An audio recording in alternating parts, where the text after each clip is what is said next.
Well, speaking of pussy, Okay, like that. the purveyor of pussy, or the early forerunner, Hugh Hefner, died this week.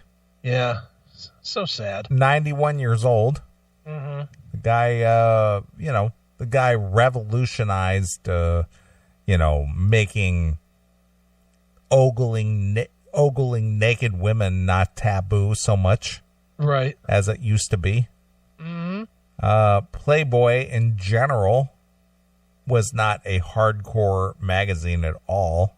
Right. I mean, they did revolutionize the whole industry with printing a magazine with naked women. Right. God forbid. Mm-hmm. So, what are your recollections or takeaway from Hugh Hefner and Playboy? Loved me some Playboy back in the day.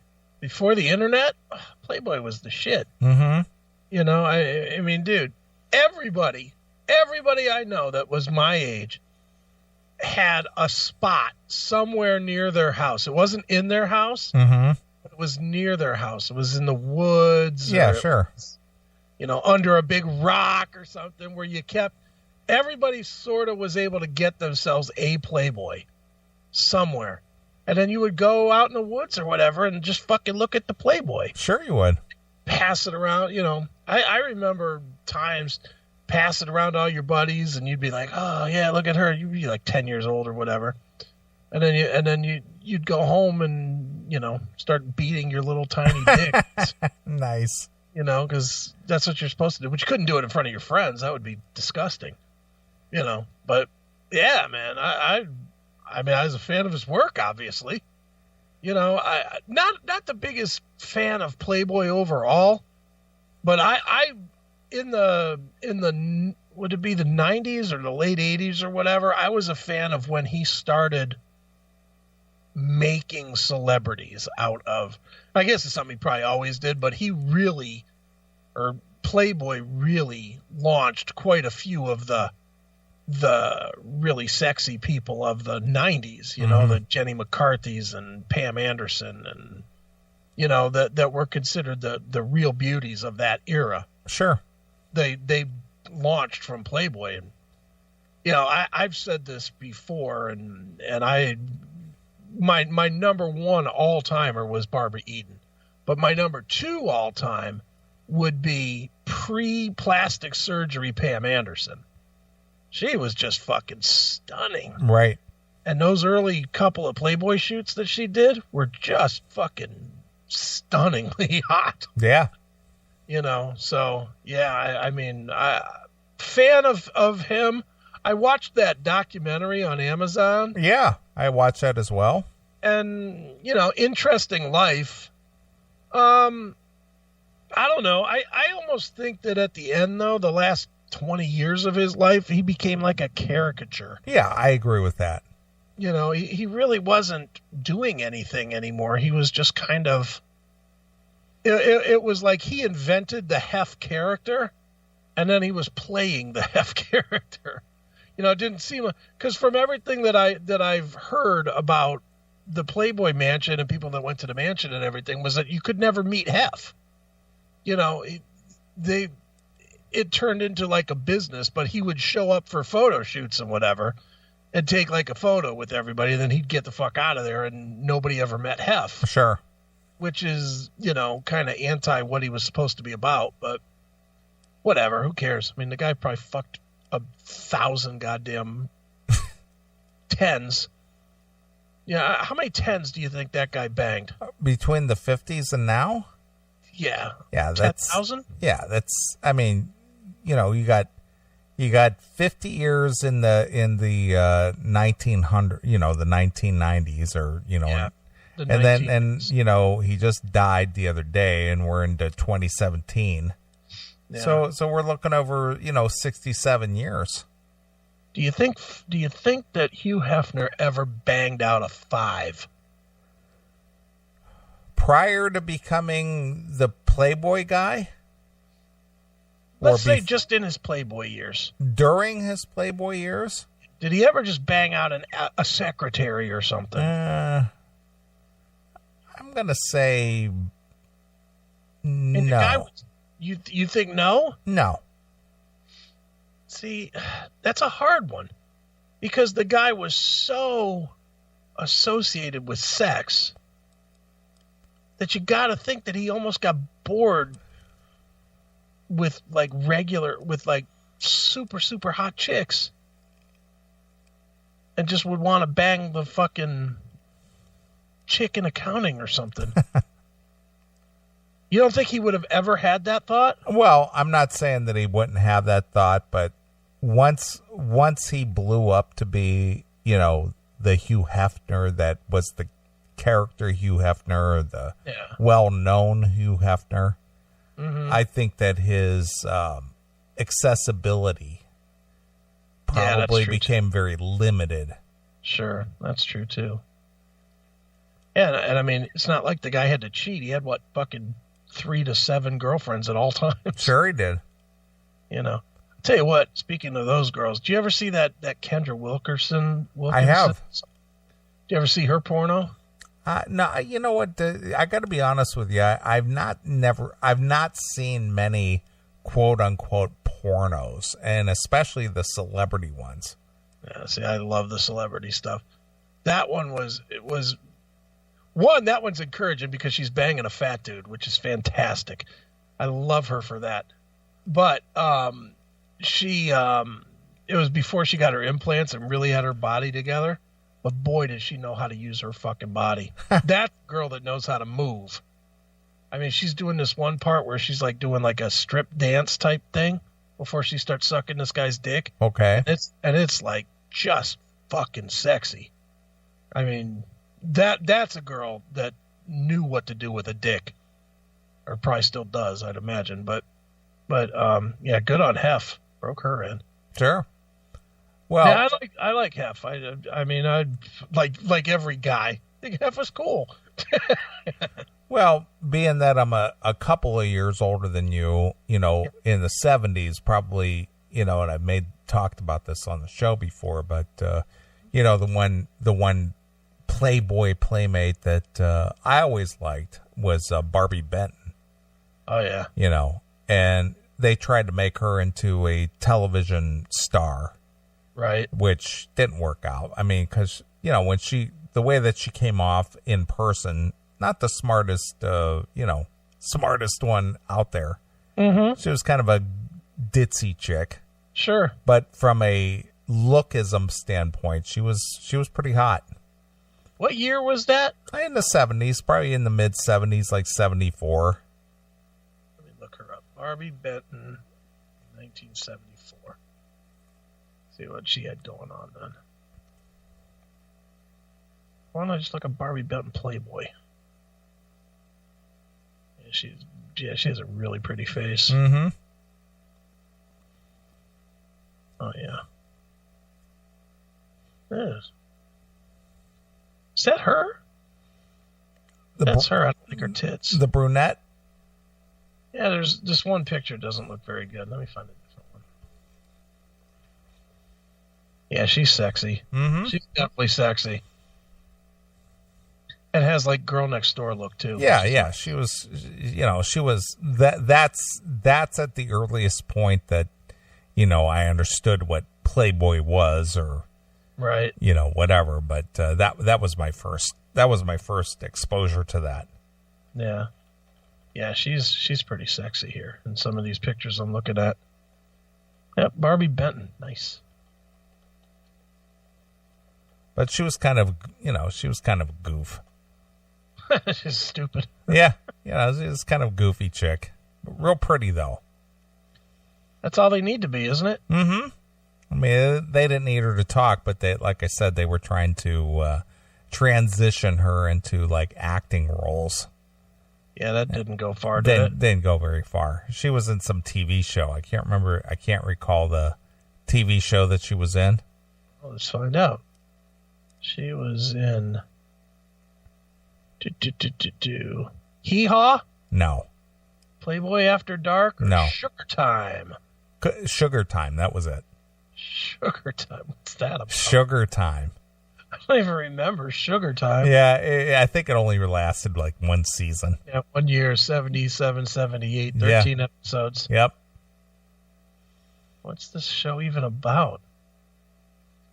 The sitcom Sugar Time focused on a female rock trio, Sugar, which consisted of Max, a hat check girl, Maggie, a dental hygienist, and Diana, a dance instructor. God! Yeah, and it was a terrible show.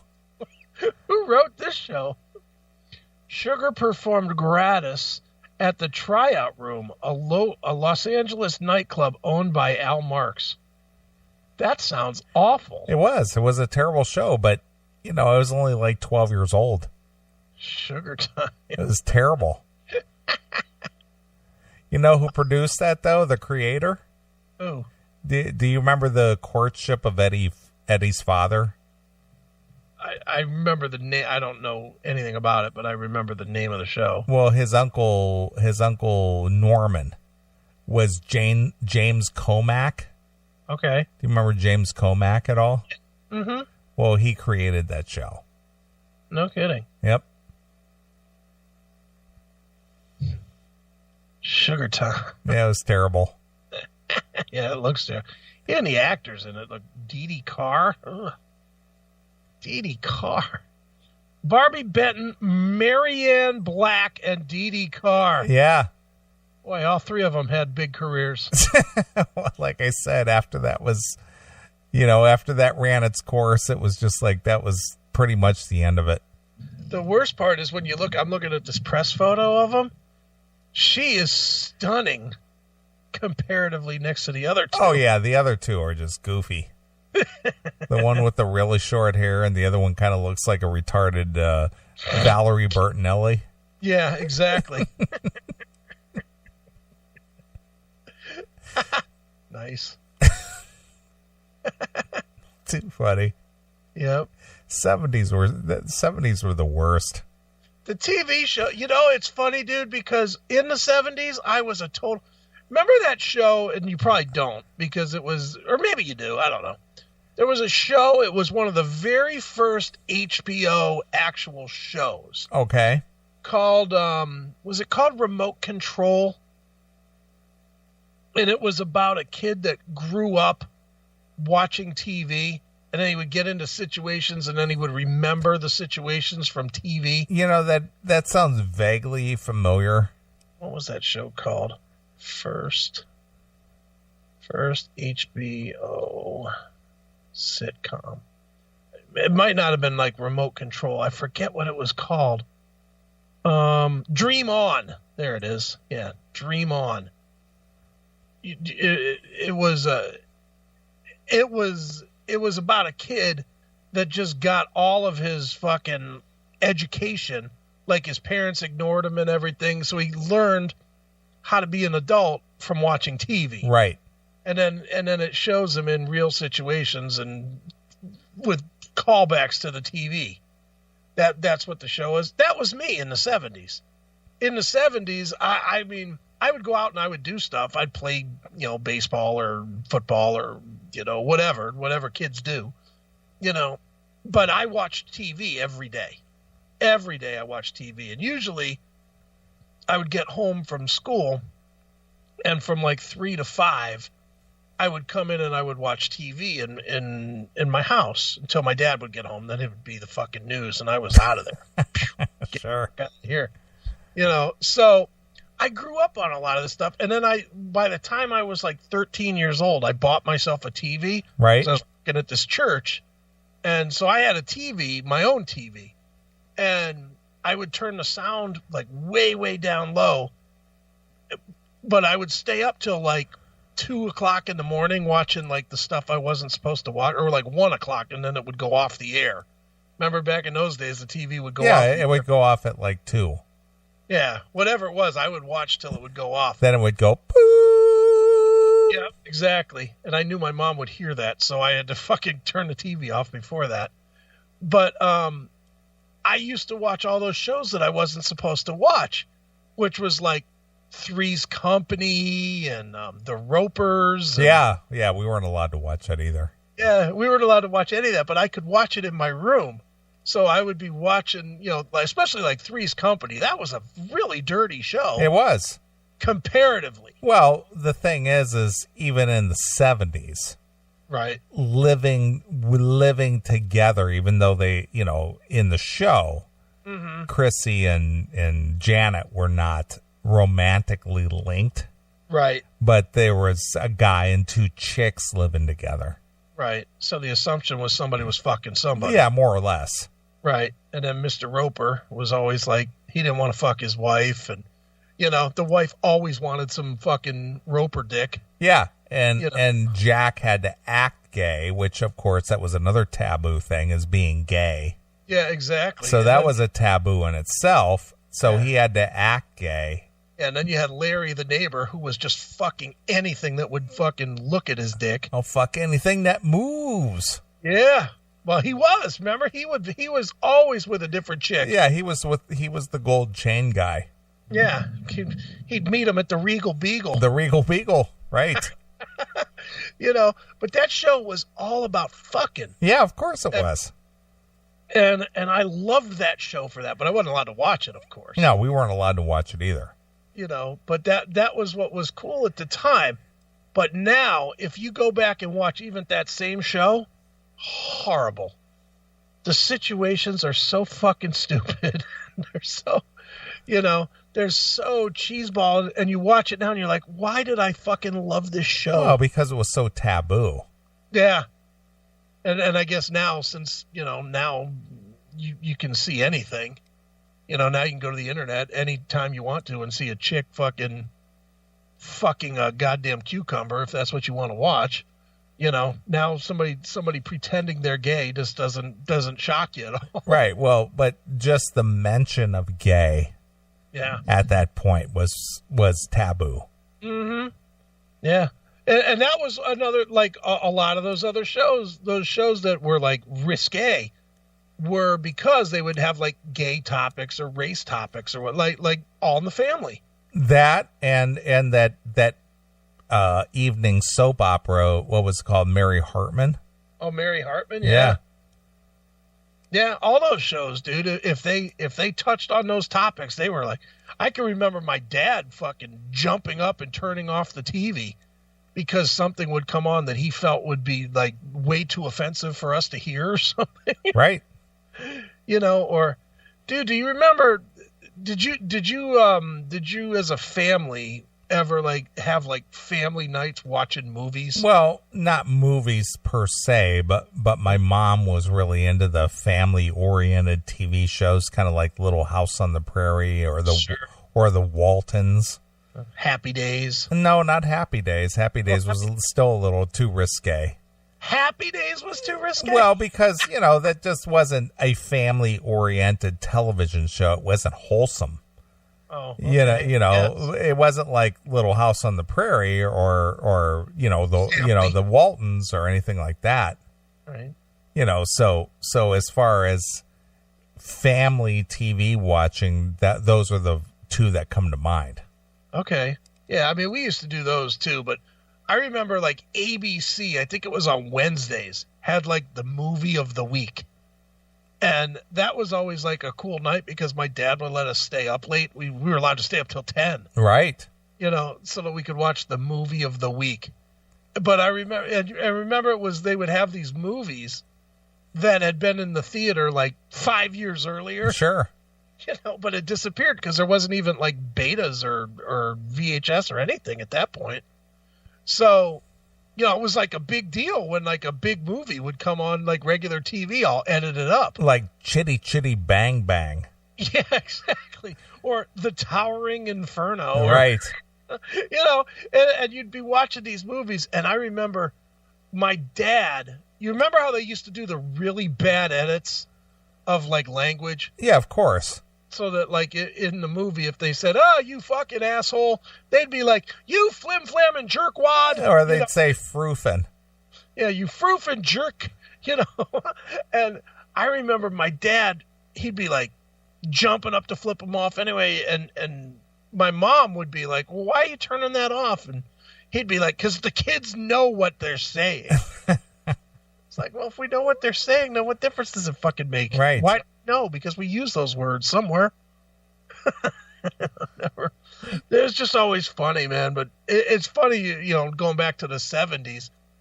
You watch those shows now, and they're all terrible. Yeah. Well, that's because you're desensitized at this point. I guess, but I mean, I just even wonder about the wholesome glory of some of these shitty shows that were hugely popular. Like, why in the fuck was Fantasy Island ever fucking popular?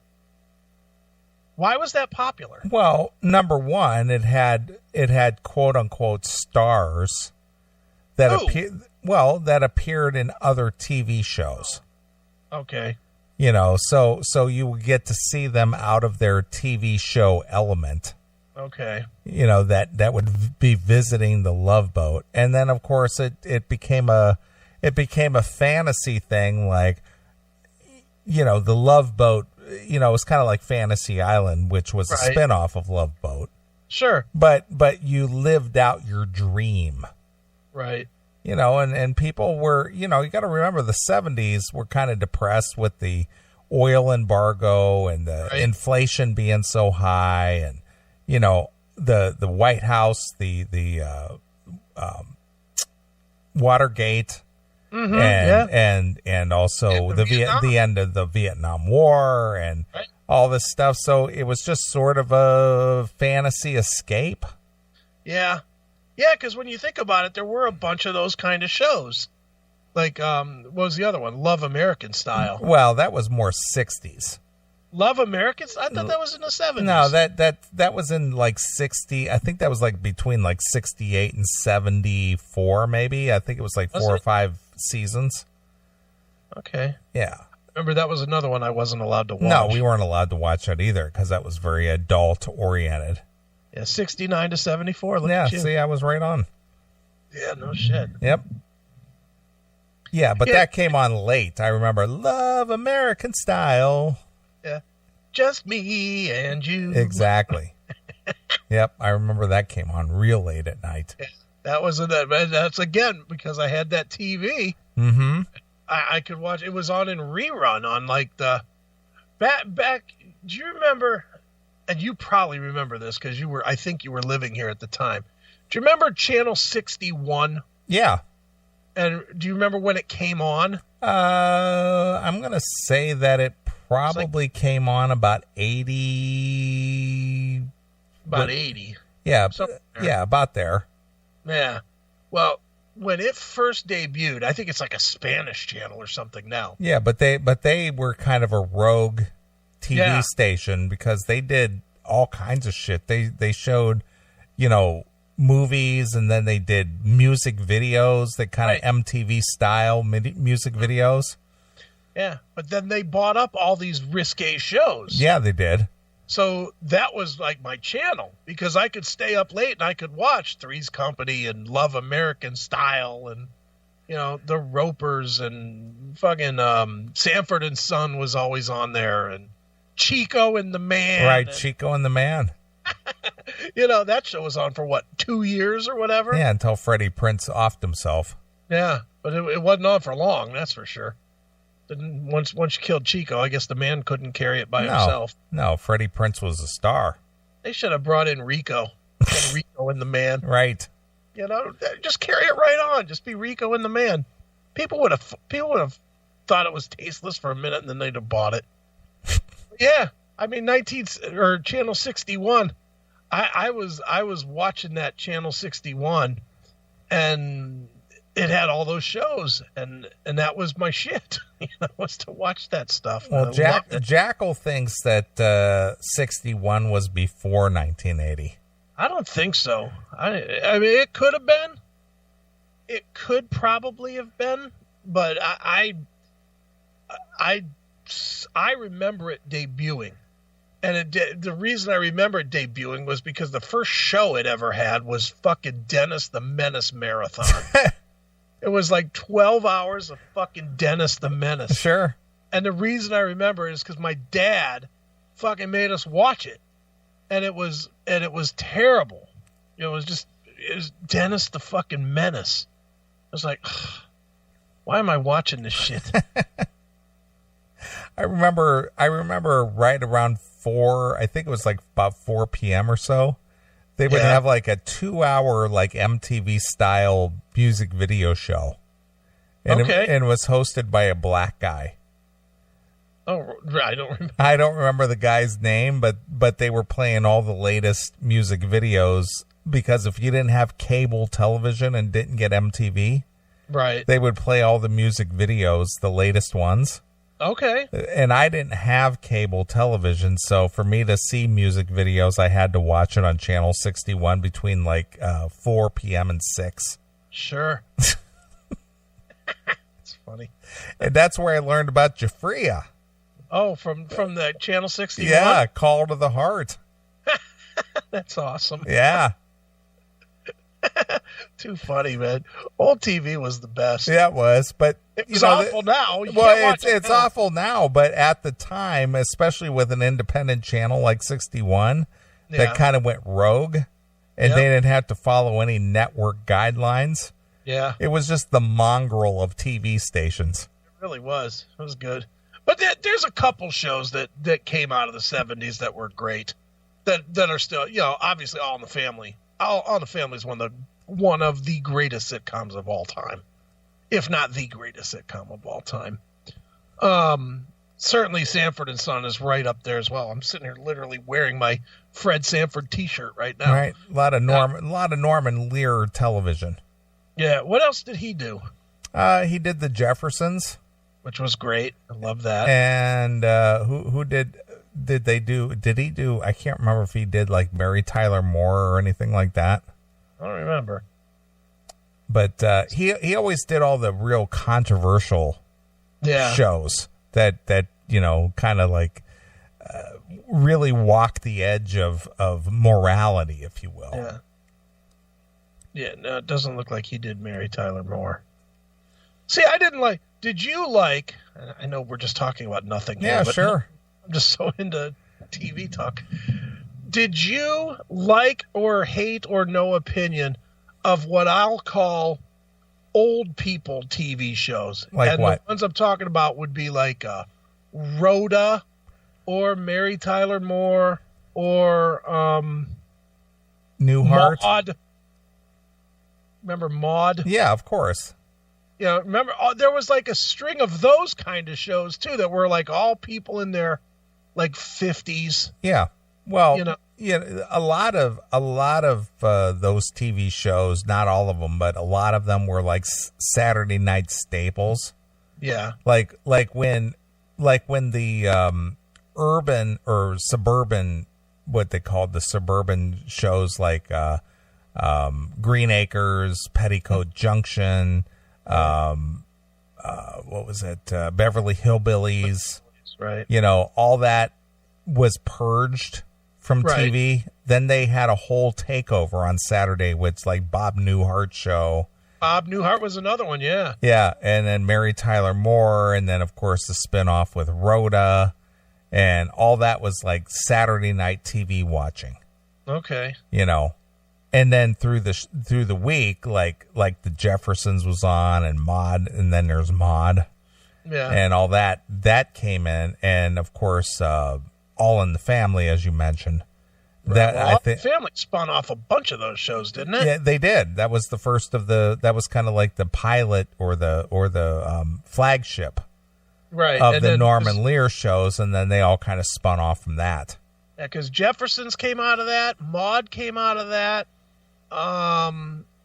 Archie Bunker's Place obviously replaced it once Edith left. Right.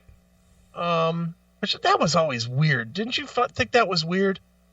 That they just replaced Edith but changed the name of the show? Well, they did, but that the lady who played Edith, she just died a couple years ago.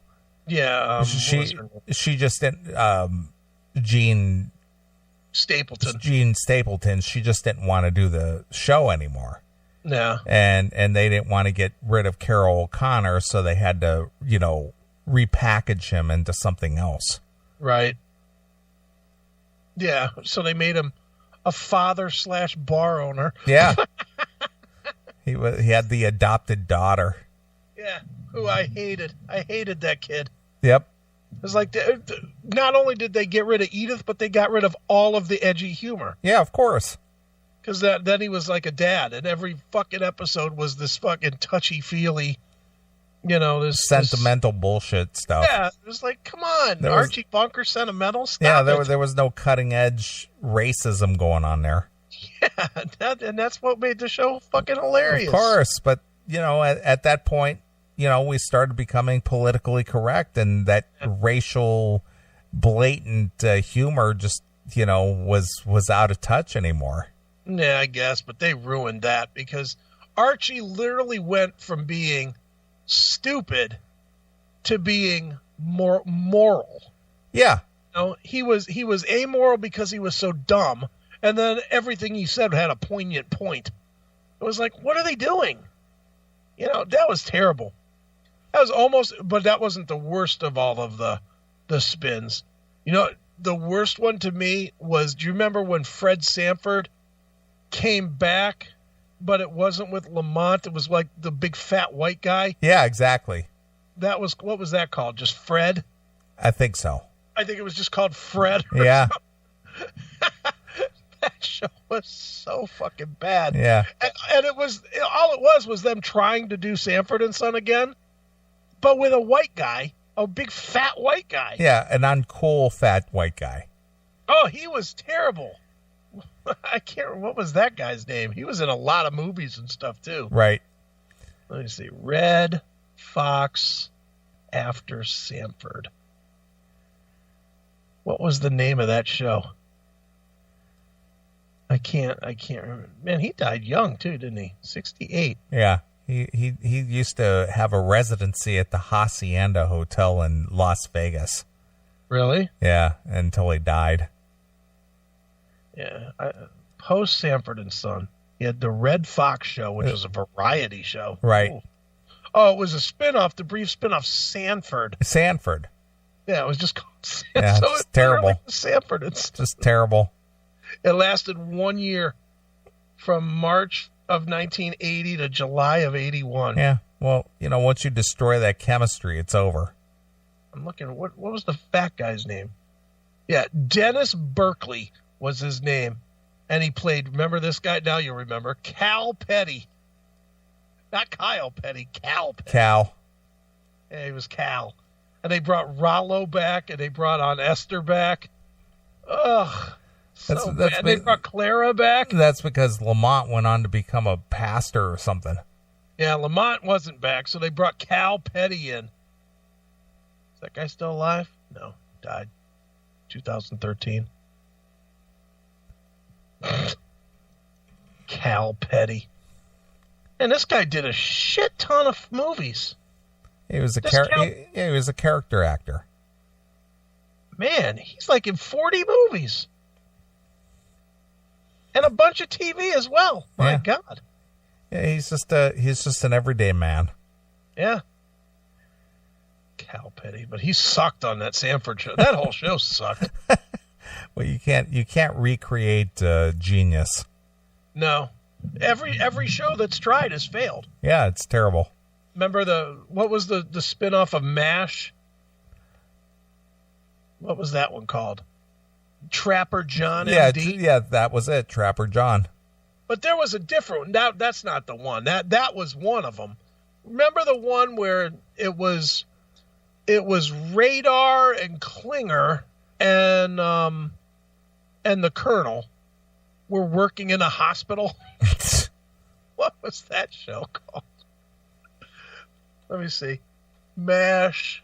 Did you like MASH? Yeah, MASH was good. I liked the earlier episodes. I didn't really care for the later ones because Alan Alda was getting kind of real pussy. Yeah, preachy fucking faggot. Yeah, he was. Yeah. It was called After MASH. There's an original thought. It lasted 2 years from September 83 to May 85. Where's the plot line? The series takes place immediately following the end of the Korean War and chronicles the adventures of three characters from the original series: Colonel Potter, Klinger, and Father Mulcahy. Sorry, I think I said Radar. Yeah, most of those, all those guys are dead. Jamie Farr's not, is he? No, but Radar's dead. I think that Colonel Potter's Radar's dead. not dead, is he? Yeah, I think he died like a couple months ago. Radar? Yeah. Wait a minute. I'm not believing that. Okay. I'm looking right now. How would I not know that Radar died? He has to still be alive. Pretty sure he died a couple months ago. Gary Berghoff. No, he's still alive. Oh, is he? Yeah. Wow, he's got the same hairline as that woman. He really does. He looks like Rush Limbaugh, kind of. Let me copy image. Look at this picture. I'm going to put it in the chat room. Hopefully this one will load. Oh, and look. Doesn't he kind of look like Rush? He does. He looks like looks like a cross between Rush and Joe Pesci. Yeah, kind of. And he does have the same hairline as that woman. Yeah, that Aftermash was terrible, though. And my dad was a huge fan of MASH. Right. So believe me, we watched every fucking episode of Aftermash. That was such dog shit. Well, I'll tell you a quick story about the actual MASH. Okay. You know, the last episode of the real MASH program had like one of the highest viewership ratings ever. Right. And so I was in college at that time. And I was taking evening classes because I was working during the day. Okay. So I went to school. I think my classes started at like 6 p.m. and I went till 10. I went to school for 4 hours in the evening. Right. Well, during the time that the original MASH was going off the air for the last episode, I was taking business accounting. Okay. And the guy that was teaching the accounting class, he wasn't the sharpest knife in the drawer when it came to, keeping attendance and whatnot. Okay. And so there was like 2 or 3 guys in my class that wanted to stay at their dorm and watch the final episode MASH, and they didn't want to come to the class. Okay. So they arranged with 2 or 3 of us. I went to class. I had, Mr. Goody Goody. I had perfect attendance in college. Right. And so when this guy didn't take a head count or anything, he would just call out the names to take attendance. Sure. And so several of the guys that normally were in class, they arranged with several of us to call out, say here. When their name was called, so they would get counted for attendance. Nice. So they could stay at home, stay back at the dorm and watch the MASH episode. So I had to call out here for one of the guys that sat next to me in class. Nice. And this teacher had no clue. Nice. Now, I don't even know that he really cared, but he would definitely do a count off and ask, say just call your name and see present or here. That's funny. Yeah, I didn't like the MASH, the final episode. I didn't either. I mean, the last couple of years of MASH just weren't really my cup of tea. I thought the earlier stuff was funnier. Yeah. But then I kind of lost interest there at, like I said, the last couple of seasons. When they which one came in second? BJ? Yeah, BJ Honeycutt. Yeah, he sucked. Yeah, he sucked. And then that Charles Winston the Third or whatever the fuck, he wasn't funny. Yeah, he wasn't funny. Yeah. Well, but all those guys were hardcore libs at that point. Oh, they were. Aldo was. The guy that played BJ is still. I mean, he's always out there on the news junket talking about why the right should die. What's his name? Farrell? Yeah, Will Ferrell, or not Mike Will? Farrell. Mike Farrell. Yeah. Yeah, Mike Farrell. He's a hardcore lib guy. So and I'm sure he was helping do the writing at that point. Sure. Yeah, I didn't like the last couple seasons. Yeah, the ones with Frank Burns were great. Yeah, the early ones with, Margaret and Frank and Hawkeye and BJ and, McLean Stevenson. Sure. Frank Burns died, didn't he? I He think died, so. like, during the show. No, I I don't think during the show.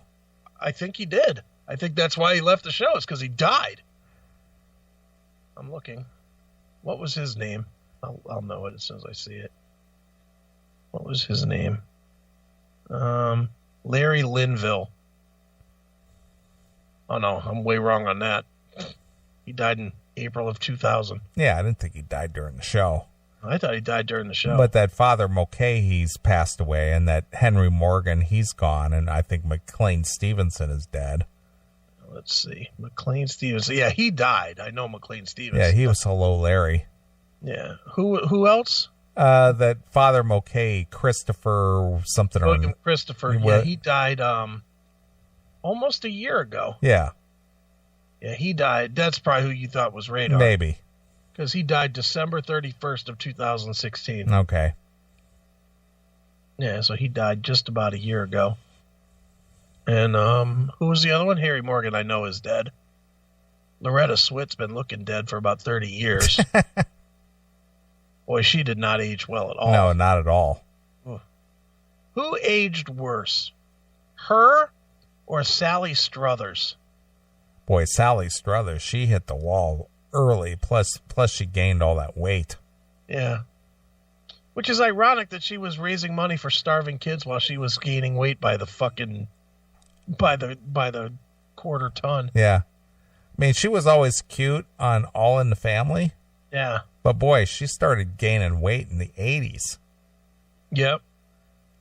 Let's see what she looks like today. Let's take a look. Sally Struthers, 2017. How you looking, Sally? Oh, she's adorable.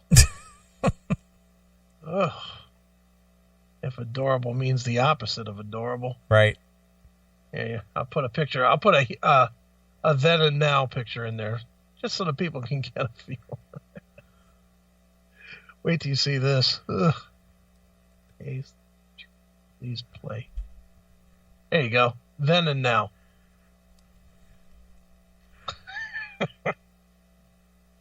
Almost looks like a daughter and her mom. Yeah. She looks like she could have ate herself. Yeesh. She could be Stevie Nicks' mom. That's what I was gonna say. She just got kind of a Stevie Nicks thing going on, like Fat Stevie. Yeah. Speaking of Fat Stevie, and I know we're all over the place, but I went to see Stevie when she was at her worst in like 90. I want to say like 94. I think it was like her Rock a Little tour or something. Okay. Boy, she was a little porker, and she's just a small girl. Yeah. She's only like 5 foot tall, but she was almost as wide as she was tall. No kidding. Yeah, wow. she was a porker. I saw her at Blossom Music Center on a solo tour, and I could not believe it. I mean, she was trying to wear all the black frocks and, the high heel boots and all that, but she just looked like a madam at a brothel. I mean, really, that's what she looked like. Look it up. See if you can find her. Stevie Nicks, 1994. Stevie Nicks, 1994. Let's see what she was doing there. Oof. I don't want to remember Stevie this way. But she looks like Sally Struthers in that picture. Oh, boy. That's not good. I had like fourth row center. Well, I bet you regretted that. I was just like, holy shit, that's Stevie Nicks? Yeah, because I'll tell you what, I've definitely put a gallon of jizz out to Stevie. When she's in shape, she is gorgeous. Well, at almost 70 years old, she's smoking hot still. Yeah, she's pretty good. She's pretty cute now. I just put the one from 94 in the chat. Not as smoking hot anymore. But again, she is 70 or whatever. Yeah. I'd still hit it. Of course you would. It's Stevie Nicks. Stevie Nicks. She could be a corpse and I'd hit it. Right. Wouldn't face me any. Stevie fucking Nicks. Right. Oh. Yeah, she was gorgeous. And she had like that mysterious look about her in the 70s. Well, are you a Fleetwood fan or not? Oh, really? Big time. I've seen Fleetwood a half a dozen times. I love them. Love them, love them, love them. But I always loved her, especially with the, what do you call that? The lace shit that she would always wear. Oh, yeah, the whole belladonna thing that she did. Yeah, that was the time, man. She was a hot little piece of ass. Mm-hmm. Mm-hmm. Love me some Stevie. Yeah. Yeah, the 70s were quite a time. Yeah. Yep. Some good, some bad, but all fun, I guess. Yeah, especially now that you can look back at it and see it on repeat television shows or something like that. Yeah, you don't watch any of the old shows, do you? Like the Laugh Channel or Antenna TV? Yeah, I watched some of that stuff. I mean, it's been a while, but I lived it, so. But I'm sure looking back now to watch a lot of that, it's just it's just like, wow, this is kind of ridiculous. Oh, it is. It's crazy, and I watch, and I've said this many times. I watch Artie and Anthony or the Cumia stuff, right? And he talks a lot about the Antenna TV channel plays every night. It plays one of the Carson era Tonight shows. Okay. And he talks constantly about how raw Johnny was. Oh, he was. Did you ever see the documentary about Johnny Carson? I don't know anything about Johnny Carson. Well, there's a pretty good documentary. I don't know if it's on Netflix or Amazon.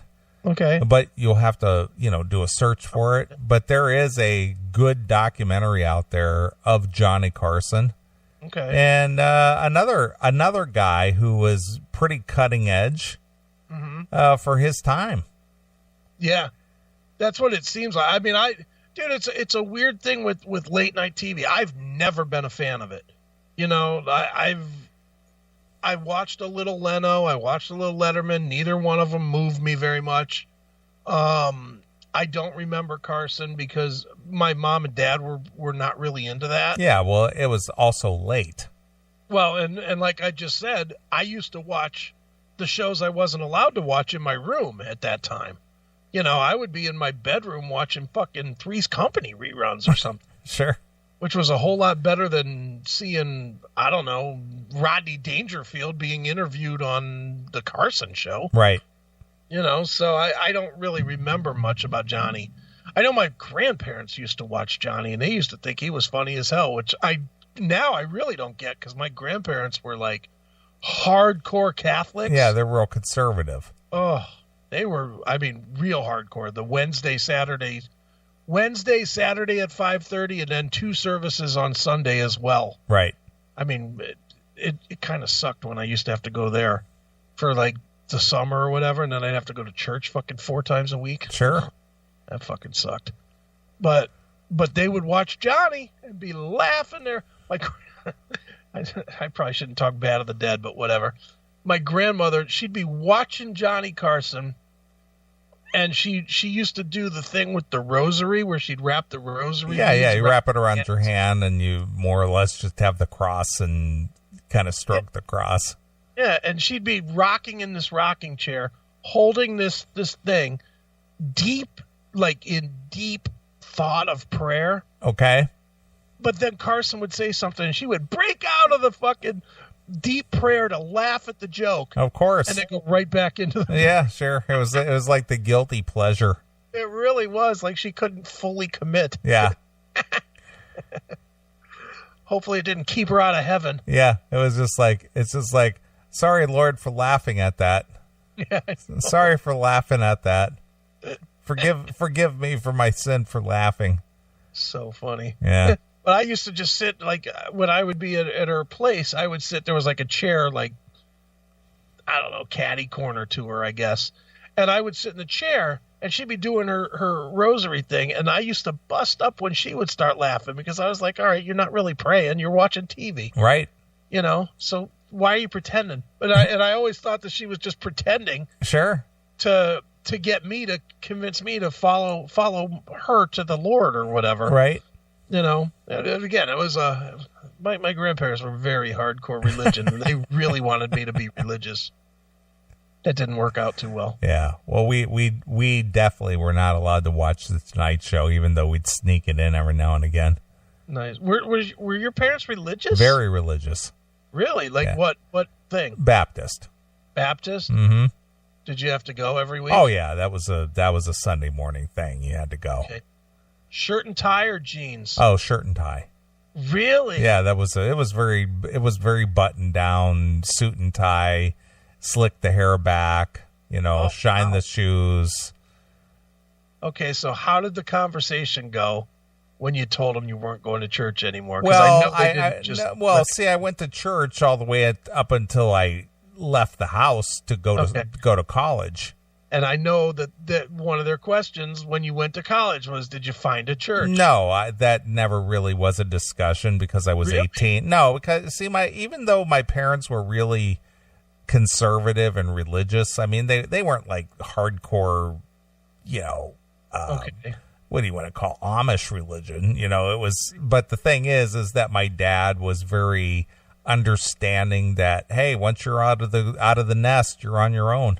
Right. What you do on your own is your own business. If you're going to burn in hell, that's all on you. That kind of a thing. It's like, I'm not going to tell you what to do once you're out of the nest, Yeah. See, my parents were almost to the point of being anti-religion altogether because my mom had been brought up in it. So she wanted nothing to do with it. She split on my grandparents. So, but me, our neighbors behind us were hardcore church people. Okay.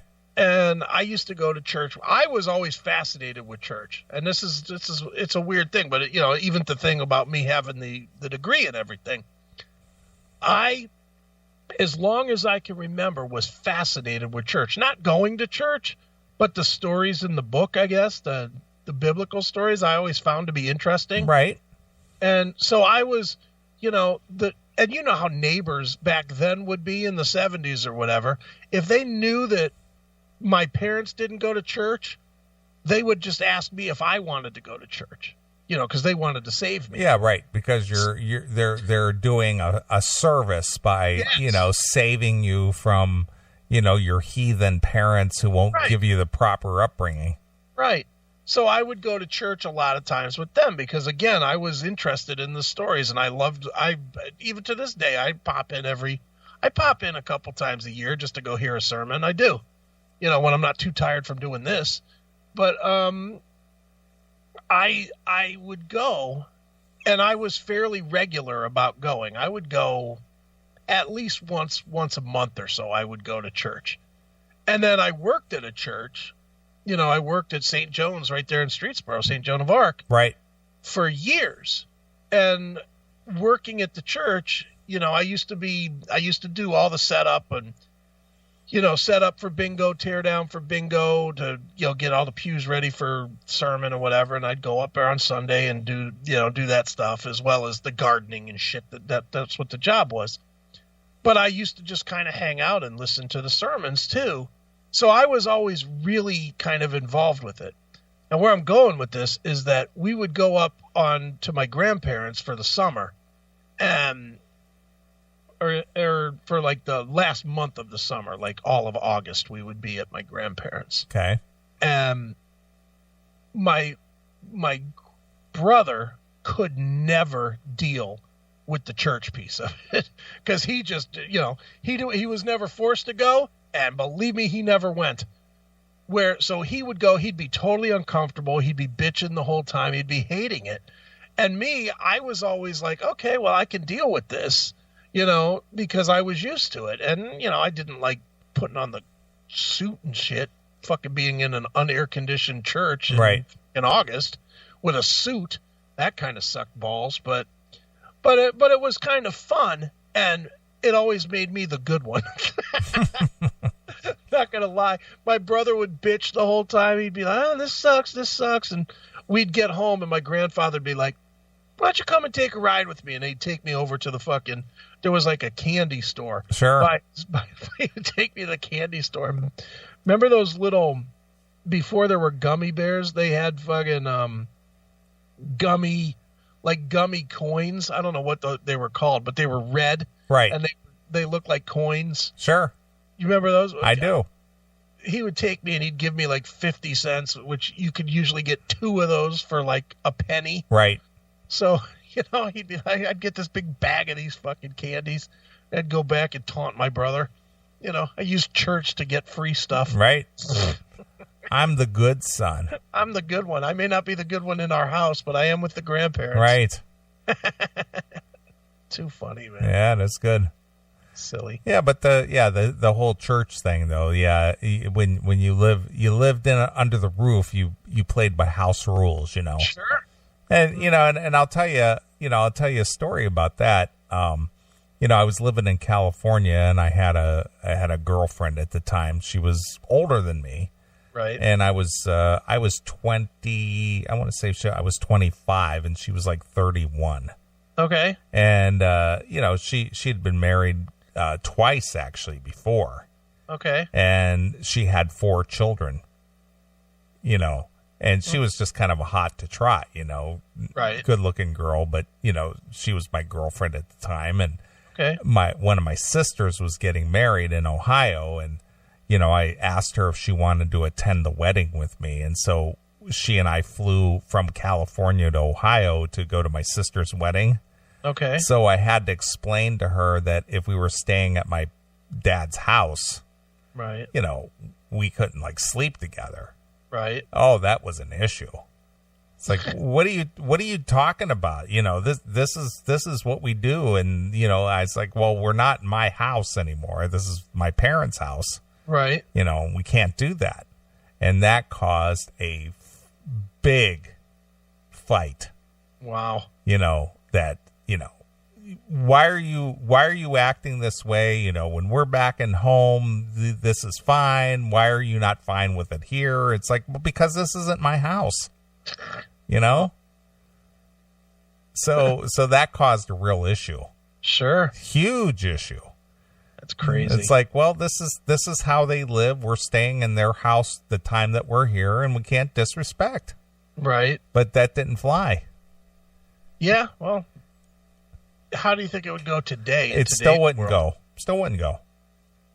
If I went to my dad's house today with a significant other, we couldn't stay in the same room. Really? No. Today? Not today. So wait a minute. Today, you're 52 years old. Yeah. And your old man, unless you were married to the girl, wouldn't let you stay in the same room? No. He would know that you're banging her, though, right? It doesn't matter. Just it's house rules. It's just how it goes.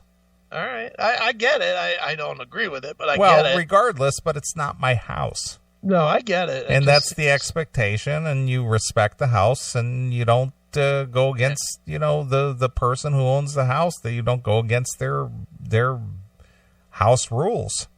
Just seems like that might run out when you turn 40 or whatever. Yeah, but the thing is that if that's how you want to conduct yourself, go get a hotel. Yeah. So does your sister, when your sister sees him, does she stay with him, or does she stay somewhere else? Which sister? One I know. They live there in town. Oh, okay. So, but my dad will not visit them because they live together and they're not married. Correct. Wow. Because that's condoning the situation. So does he not speak to? I don't know. No, it's just you can do what you want on your own. Well, I know he speaks to her. Does he speak to the guy? Yes. Yeah. Yeah, they speak, and it's not an issue, but if they were to stay at his house for whatever reason, okay, that would not be acceptable. Wow. That just seems so goofy to me. Well, it's just sticking to your principles. No, I get it, and that's how your dad's amassed all his fortune too, is by fucking sticking to his principles. That's and not it. giving in. That's correct. Yeah, I get it. Believe me, I get it. It just seems, it's a little baffling. Well, it's not baffling. I understand it because that's just, hey, this is the house rules. This is how we live. I don't approve of that. You're not going to do it here, and if you want to stay here, you can stay here. But if you stay here, you need to, you can't be swearing and you can't be drinking and you can't be, staying in the same room. And, that's just not how I fly here in my house. Right. No, that's amazing. Mm-hmm. But, if it's your house, the Chris Aiken Palace. Yeah. And, I understand that you're a little more open and a lot of things go there, but I don't know what you would totally not go for. Oh, how about this? Mm-hmm. If I came into your house and say I had a crystal meth problem. Yeah. And I decided I'm going to blaze up a pipe in your house and smoke up crystal meth. Would that be cool with you? Yeah. No. See? Yeah. There you go. I get it, but there's a difference between doing something illegal and especially, I don't know. I mean, how long has your sister been with her dude? 5 years, maybe.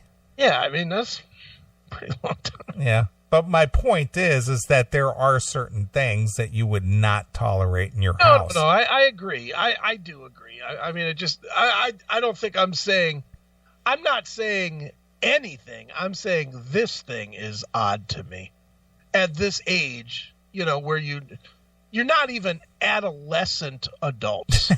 True. You're almost old. Yeah, I get it. I mean you're passing through middle age. You're on the back end of middle age at this point.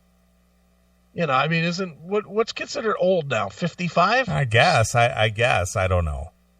I mean, I don't know where old starts, but I know wherever it starts, you're closing in on it. And it's like, it just is amazing and your dad, I mean, you know what though, with your dad, I get it. Because he's been probably living this way since World War I or whatever. Exactly. I know he's not old enough for World War I, but, is he old enough for World War II? Yeah. Yeah, because he's 90 or something? No, he was born in 29, so he's heading up to 90. He's like 88. Yeah. Whew. Yep. That's about 22 money for me. Maybe 30. That's why I'm such a well-adjusted, well-balanced young fella. Because you couldn't do shit as a kid. Yeah, you weren't allowed. Couldn't do shit as a kid, and you've just chosen to carry it on. That's it. Although he's got to hate this. Hey, well, yeah, he doesn't listen. Yeah, has he ever heard any of it? Well, he's aware of the show, and the only bitch that he's had about the show, or not even about it, but question the show, is he's aware of the popularity of the show, and he understands that there's a following. Sure. He just doesn't understand why we're not making money. Oh, because it's like everybody else. Because if you're not making money, why do it? That's exactly the philosophy. It's just like, I've seen what you do, and I see some of your numbers, and I know that you have an audience, and I know this and that, but are you making any money with that? It's like, son, you have a voice out there, obviously, and people are listening. How come you're not making money with that? Well, I've heard that too. Mm-hmm. We all hear that one, but nobody understands that neither of us just want to have, neither of us want to turn this into work. The reason it works is because it's not work. It's just fun. Yes. This is us. This is us running around to the bars. That's what I always tell everybody. Is there any way of monetizing that show and making some money? Yes, there is, and we're not doing it.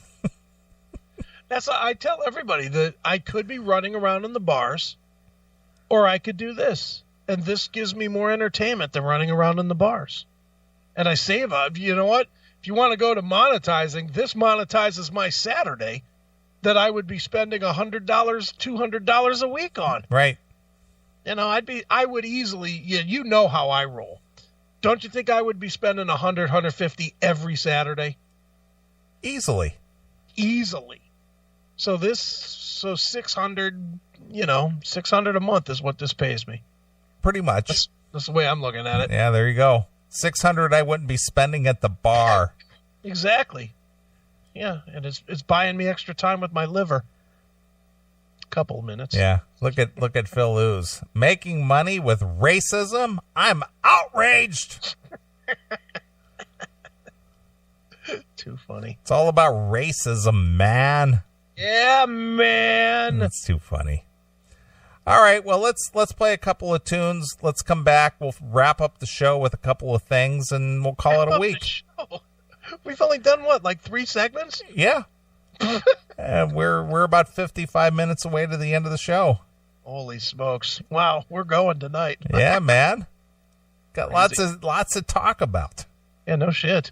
Yeah, and meanwhile, we're just talking about bullshit. Yeah, but people love it. Yeah, I love it. I love talking about 70s TV. Sure. Anytime. Good stuff. Eat it up like tripe, people. Yeah, pal. Yeah. Well, another album we've been kind of promoting a little bit, help out our friends over there at Bill Shavis over there at High Volume Music. Yeah. Is the band Every Mother's Nightmare. Yep. And we like them, and they got a new CD out just called Grind. Yes, sir. Let's play something from that. Let's play Stand Up. All right. So here's Every Mother's Nightmare exclusively here on your classic metal show. Hey, this is Rick Roll from Every Mother's Nightmare, and you're listening to Chris and Neely on the Classic Metal Show. Crank it up.